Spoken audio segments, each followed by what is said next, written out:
প্রিয় শিক্ষার্থীবৃন্দ, আসসালামু আলাইকুম।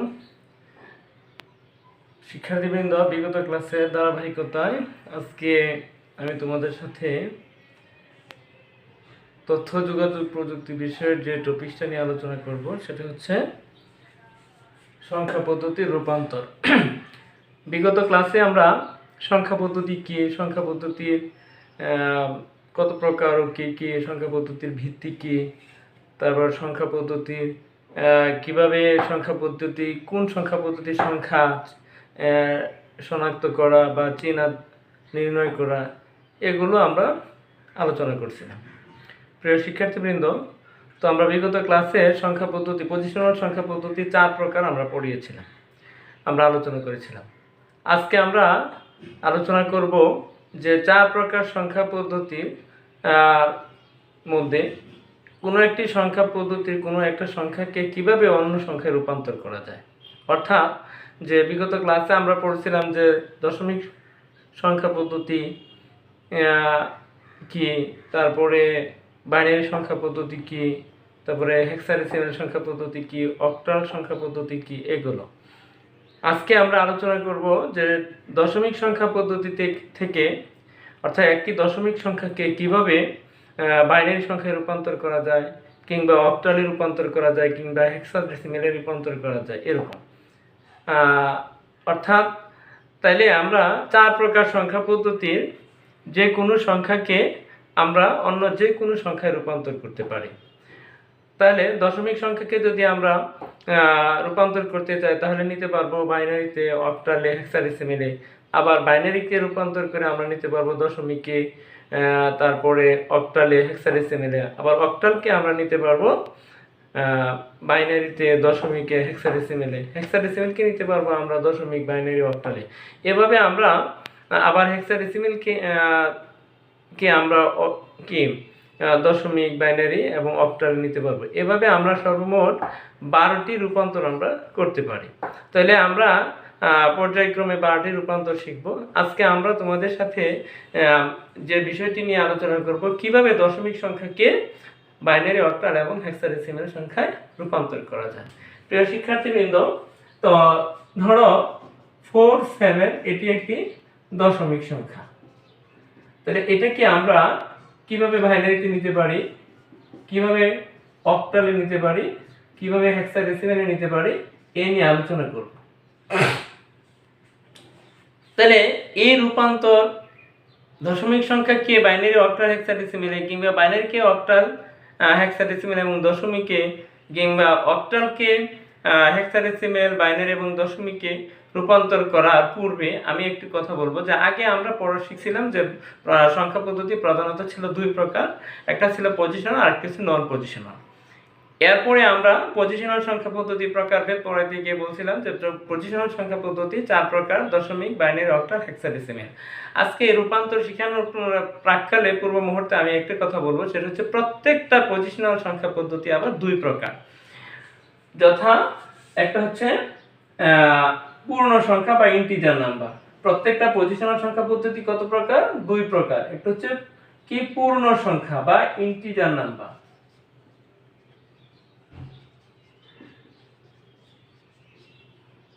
আরেকটি হচ্ছে ভগ্নাংশ। তো ভগ্নাংশ সংখ্যা, তো পূর্ণ সংখ্যা কোনগুলো আর ভগ্নাংশ সংখ্যা কোনগুলো? আমরা এখানে 47 লিখছি। একটি 47 হচ্ছে একটি পূর্ণ সংখ্যা। আবার এই 47 এর পূর্বে যদি আমি এরকম ভাবে একটি পয়েন্ট মানে দশমিক দেই অথবা একটি বিন্দু দেই, অর্থাৎ দশমিক দেই, তাহলে এটা একটা ফ্লোটিং পয়েন্ট নাম্বার হয়ে যায়। এটাকে আমরা কিভাবে দশমিকে নিতে পারি, বাইনারিতে নিতে পারি, কিভাবে অক্টাল নিতে পারি, কিভাবে হেক্সাডেসিমাল নিতে পারি, এটা আলোচনা করব। তাহলে আমরা কি শিখলাম? প্রত্যেকটা পজিশনাল সংখ্যা পদ্ধতি 2 প্রকার। একটা হচ্ছে পূর্ণ সংখ্যা বা ইন্টিজার নাম্বার, আর একটা হচ্ছে ভগ্নাংশ বা ফ্লোটিং পয়েন্ট নাম্বার। তাহলে প্রিয় শিক্ষার্থীবৃন্দ, তা আমি এখন তোমাদের যে বিষয়টা, এটা এই সম্পর্কে তোমাদের আগেও ধারণা আছে কি প্রত্যেকটা দশমিক যুক্ত সংখ্যা ভগ্নাংশ। এখন প্রশ্ন হতে পারে, কারো কারো মনে প্রশ্ন থাকতে পারে, স্যার এগুলো তো ছোট ক্লাসে করছিলাম, কোন ভগ্নাংশ তো আমরা জানি কি যে যেটা লব আছে এবং হর আছে। তো দশমিক যুক্ত সংখ্যা আবার কিভাবে ভগ্নাংশ হয় স্যার ভুলে গেছি। হ্যাঁ, দেখো দশমিক যুক্ত সংখ্যা কিভাবে ভগ্নাংশ হয় তোমরা দেখো। তো তোমাদের কথা ঠিক আছে যে কি থাকে, লব থাকে এবং হর থাকে। তাহলে লব হর দেখো আমরা যেমন 0.5 এটাকে যদি আমরা কোথায় নেই, সাধারণ ভগ্নাংশে রূপান্তর করি তাহলে কি হয়, আমরা জানি দশমিকের জন্য নিচে হর দিতে হয় 1, আর এই দশমিকের পরে যতটা ডিজিট বা অঙ্ক থাকে প্রত্যেকটা ডিজিট বা অঙ্কের জন্য ততটা শূন্য দিতে হয়। এখানে একটা ডিজিট আছে, 5 আছে একটা ডিজিট, আর উপরে আমরা লিখবো 5। এখন এদের এটা কি হয়েছে, এটা কি লব আর এটা কি হর, এটা সাধারণ ভগ্নাংশ। তাহলে দশমিক যুক্ত সংখ্যা কি, এটা হলো দশমিক ভগ্নাংশ আর এটা হচ্ছে সাধারণ ভগ্নাংশ। তো প্রিয় শিক্ষার্থীবৃন্দ, আমার এটাকে যদি আমরা 5 একে 5, 5 দুগুণে 10, কত থেকে 2 ভাগের কিভাবে লিখতে পারি। তাহলে আমরা প্রত্যেকটি দশমিক সংখ্যাকে আমরা কিভাবে বাইনারি, অক্টাল এবং হেক্সাডেসিমালে নিয়ে রূপান্তর করব তা নিয়ে আজকে আমাদের আলোচনার বিষয়। প্রিয় শিক্ষার্থীবৃন্দ, দেখো তাহলে কি বলছিলাম যে প্রত্যেকটি কোনো একটি দশমিক সংখ্যাকে কিভাবে বাইনারি, অক্টাল এবং হেক্সাডেসিমালে নেওয়া যায় তোমরা দেখো। তাহলে দশমিক সংখ্যাকে বাইনারি, অক্টাল এবং হেক্সাডেসিমালে নেওয়ার জন্য খুব একটা সহজ নিয়মটা হচ্ছে, যদি দশমিক সংখ্যাটি পূর্ণ সংখ্যা হয় অর্থাৎ ইন্টিজার নাম্বার হয়, তাহলে প্রত্যেকটি যে সংখ্যা পদ্ধতিকে আমরা নিতে চাই, বাইনারিতে নিতে গেলে আমরা ওই পূর্ণ সংখ্যাটিকে 2 দ্বারা ভাগ করে ভাগশেষ নির্ণয় করব। যদি অক্টাল হয় তাহলে সংখ্যাটি, অক্টালের ভিত্তি হচ্ছে 8, তাহলে 8 দ্বারা ভাগ করে আমরা ভাগশেষ নির্ণয় করব। যদি হেক্সাডেসিমালে নিতে চাই তাহলে আমরা 16 দ্বারা ভাগ করে ভাগশেষ নির্ণয় করব। আর যদি সংখ্যাটি পূর্ণ সংখ্যা না হয়ে ভগ্নাংশ সংখ্যা হয় তাহলে যার যার ভিত্তি দিয়ে আমরা ভাগ করব। অর্থাৎ বাইনারিতে নিতে হলে 2 দ্বারা বাইনারিতে নিতে হলে 2 দ্বারা গুণ করব, অক্টালে নিতে হলে 8 দ্বারা গুণ করব, হেক্সাডেসিমালে নিতে গেলে 16 দ্বারা গুণ করব। তাহলে আমরা প্রথম কথাটা কি বুঝতে পারলাম, দশমিক সংখ্যাকে যদি অন্যান্য কোনো সংখ্যা পদ্ধতি রূপান্তর করতে চাই তাহলে ভিত্তি দ্বারা, পূর্ণ সংখ্যাকে ভিত্তি দ্বারা আমরা ভাগ করব, আর ভগ্নাংশ হলে ভিত্তি দ্বারা গুণ করব। এই জিনিসটা যদি তোমরা মনে রাখো তাহলে আমাদের প্রক্রিয়াটা সহজ হবে।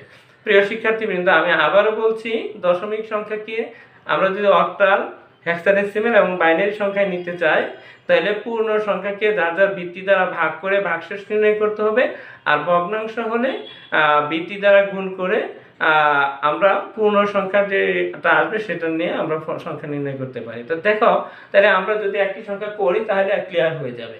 ধরো আমাদের এখানে আমি পূর্ণ সংখ্যা এবং ভগ্নাংশ মিলেই লিখি। এখানে লিখছিলাম আমরা 47, ধরো 47.5 লিখলাম। তা এটা একটি দশমিক সংখ্যা, এটাকে আমরা কোথায় নিয়ে যাব, বাইনারিতে নিব বা অক্টাল নেব, হেক্সাডেসিমালে নিব। কিভাবে করে নিব, তাহলে আমরা প্রথমত বাইনারিতে নিতে যাচ্ছি। তো বাইনারিতে নিতে গেলে কথা ছিল কি, ভিত্তিকে পূর্ণ সংখ্যাকে ভিত্তি দ্বারা ভাগ করতে হবে আর ভগ্নাংশকে ভিত্তি দ্বারা গুণ করতে হবে। এখানে দুইটা অংশই আছে, পূর্ণ সংখ্যাও আছে, ভগ্নাংশ আছে। তাহলে আমরা অঙ্কটা করি, তাহলে আরো ক্লিয়ার হয়ে যাবে। তো 47 এটা পূর্ণ সংখ্যা, কোথায় নিব আমরা, বাইনারিতে নিব। তাহলে বাইনারি ভিত্তি হচ্ছে 2 দ্বারা আমরা তাকে ভাগ করব। এটা দিয়ে ভাগ করি, 23 দুগুণে 46, ভাগশেষ থাকে 1, 11 দুগুণে 22, ভাগশেষ থাকে 1, 5 দুগুণে 10, ভাগশেষ 1, 2 দুগুণে 4, ভাগশেষ 1, 2 একে 2, ভাগশেষ 0, 2 এ 0 1। অর্থাৎ আমরা এখানে 2 দ্বারা সর্বশেষ যে ভাগটা করলাম এটা কিন্তু ভাজক থেকে, বা ভাজ্য যদি ছোট হয় তাহলে আমরা নরমালি আর ভাগ করি না। কিন্তু আমাদের এই সংখ্যা পদ্ধতির রূপান্তর নিয়মটা হচ্ছে আমরা ভাগশেষ দ্বারা সংখ্যাটা নির্ণয় করব। তাহলে এই ক্ষেত্রে আমরা 2 দ্বারা 1 এর ভাগ যায় না, সেজন্য আমরা 0 দিলাম, 2 এ 0 0, ভাগশেষ থাকলো 1। পক্ষান্তরে আবার পূর্ণ সংখ্যার ক্ষেত্রে, পূর্ণ সংখ্যা করলাম, ভগ্নাংশের ক্ষেত্রে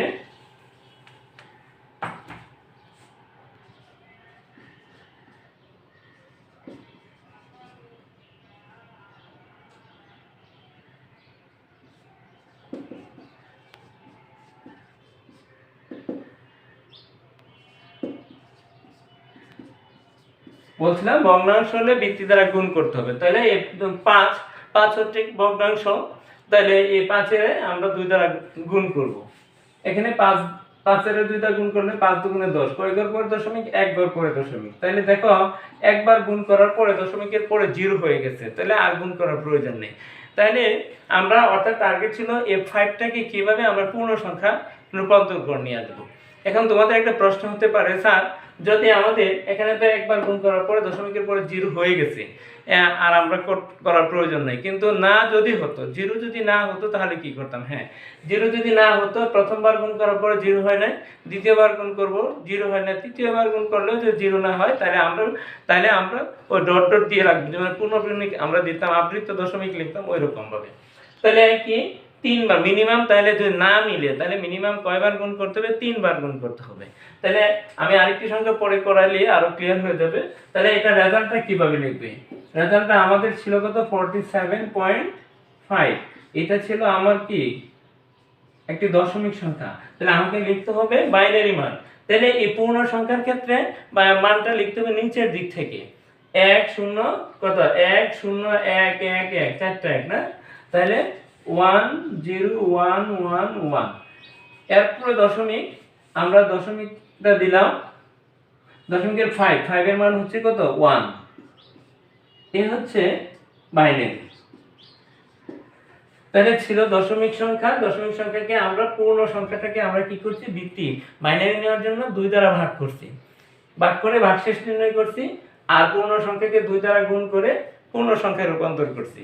করার পরে এটা ছিল 47, এই 47 এর মান হচ্ছে 8, আর ভগ্নাংশের 5 এর মান হচ্ছে কত? 1। এটা দশম আমরা কোথায় চলে গেল? বাইনারিতে চলে গেল। প্রিয় শিক্ষার্থীবৃন্দ, যে কথা বলতেছিলাম, এখানে ভগ্নাংশ সংখ্যার ক্ষেত্রে যদি এখানে প্রথমবার গুণ করার পরে মিলে গেছে, অর্থাৎ দশমিকের পরে 0 হয়ে গেছে, যদি না হতো তাহলে কি হতো? দেখো আরেকটি সংখ্যা লিখি।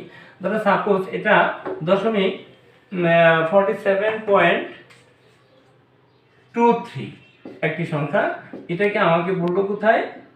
বাইনারিতে নেওয়ার জন্য। তাহলে আমরা কি করব? তাহলে এটা তো ঠিক আছে, তো এখানে ভগ্নাংশের ক্ষেত্রে আমরা লিখব কত? 0.23 গুণ করব 2 দ্বারা, যেহেতু আমরা বাইনারি নিতেছি। গুণ করলে 3 দুগুণে 6, 2 দুগুণে 4, 2 ঘর পরে দশমিক দিলাম, 2 ঘর পরে দশমিক, কিছু নাই, শূন্য দিয়ে দিলাম।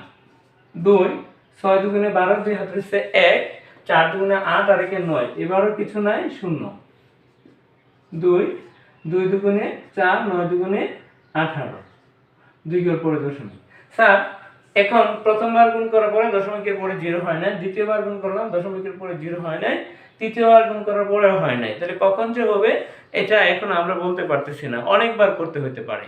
সেজন্য আমরা এই ক্ষেত্রে এরকম যদি হয় তো মিনিমাম 3 বার গুণ করে আমরা রেজাল্টটা লিখে ফেলবো। তাহলে রেজাল্টটা কিভাবে লিখতে পারি? রেজাল্টটা হবে সুতরাং 47.5 সরি 5 ছিল না 23।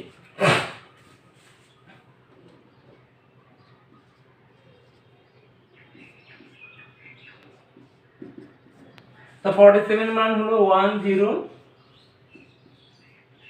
পয়েন্ট,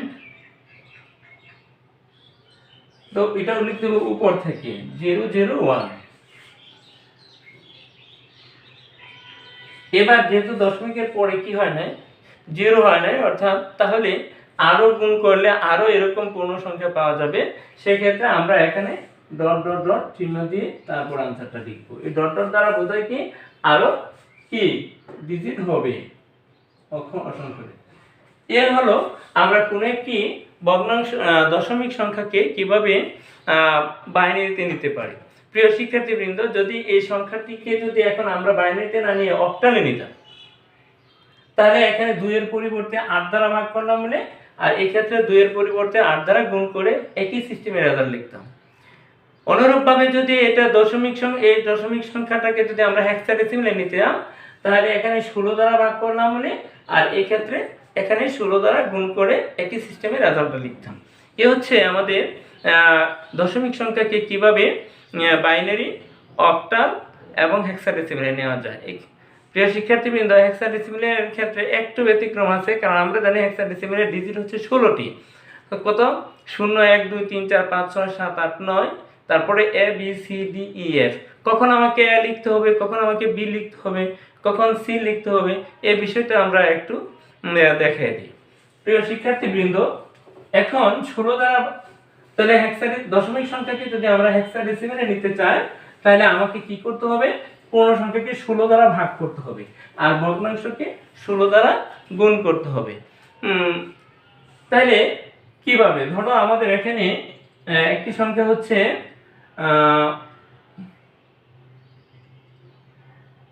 কত 1096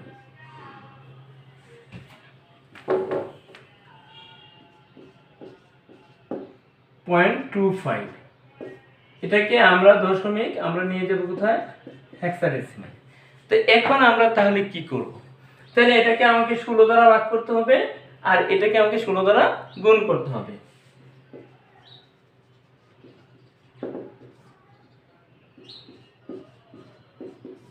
যদি আমরা 16 দ্বারা গুণ ভাগ করি কত আসে,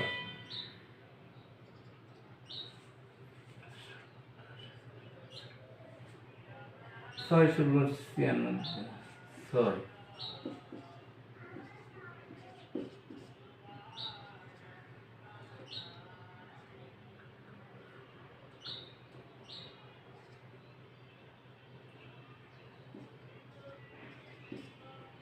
48 8 আপনার আছে 4 8 × 4 12 8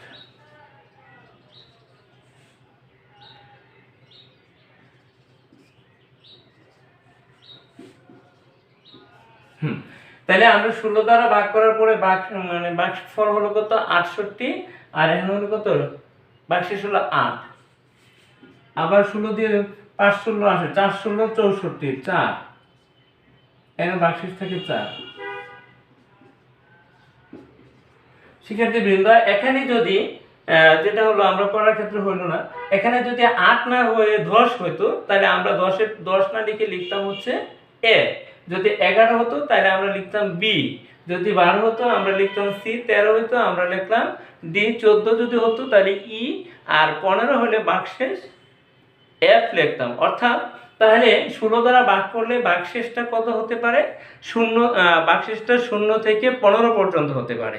যদি আমরা যখনই 10 হবে কিংবা 11 হবে 12 হবে তাহলে 10 না লিখি, যেহেতু আমরা হেক্সাডেসিমেল মৌলিক অঙ্ক হচ্ছে 16টি, 0 1 2 3 4 5 6 7 8 9, তারপরে A B C D E F, তাহলে সেই ক্ষেত্রে 10 যেহেতু হেক্সাডেসিমেল মৌলিক অঙ্ক না সেক্ষেত্রে আমরা 10 লিখতে পারবো না, 11 যেহেতু হেক্সাডেসিমেল মৌলিক অঙ্ক নাই সেটা 11 লিখতে পারবো না। তাহলে আমরা জানি যে দশমিক যখন 10 তখন হেক্সাডেসিমেল হচ্ছে এ, দশমিক যখন 11 তখন হেক্সাডেসিমেল হচ্ছে বি, দশমিক যখন 12 তখন হেক্সাডেসিমেল সি, দশমিক যখন 13 হেক্সাডেসিমেল হচ্ছে ডি, দশমিক সংখ্যা যখন 14 তখন হেক্সাডেসিমেল হলো ই, দশমিক সংখ্যা যখন 15 তখন হেক্সাডেসিমেল হলো এফ।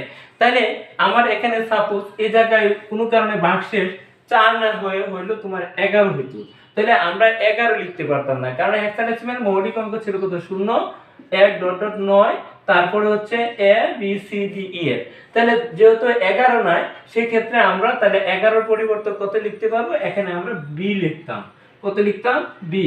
স্যার এভাবে আমরা লিখব। তাহলে আমার মনে হয় আশা করি আমার কথাটা ক্লিয়ার হয়ে গেছে। তাহলে এবার দেখো ঠিক তদ্রূপভাবে যখন এই ভগ্নাংশ সংখ্যাটি হয়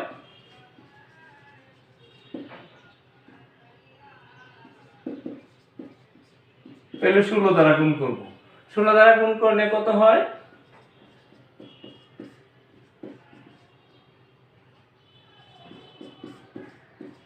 400। তাহলে কয় ঘর পরে দশমিক, 2 ঘর পরে দশমিক, এবারও মিলে গেছে, তাহলে দশমিকের পরে 0 0 হয়ে গেছে, তাহলে আবার শেষ। সুতরাং আমরা রেজাল্টে লিখব নির্ণেয় মান কত 1096, এটা ছিল 0.25, এটা ছিল দশমিক, আর হেক্সাডেসিমাল হচ্ছে কি 448.4, এটা হচ্ছে 16। তাহলে এখানে আরেকটা বিষয় ক্লিয়ার, স্যার এখানে তো বললেন যদি এই ক্ষেত্রে এখানে 4 না হয়ে যদি হয়তো কত 13, সাপোজ, তাহলে আমরা 13 না লিখে এখানে আমরা লিখলাম ডি, আর এখানে আনসারও ডি লিখতাম।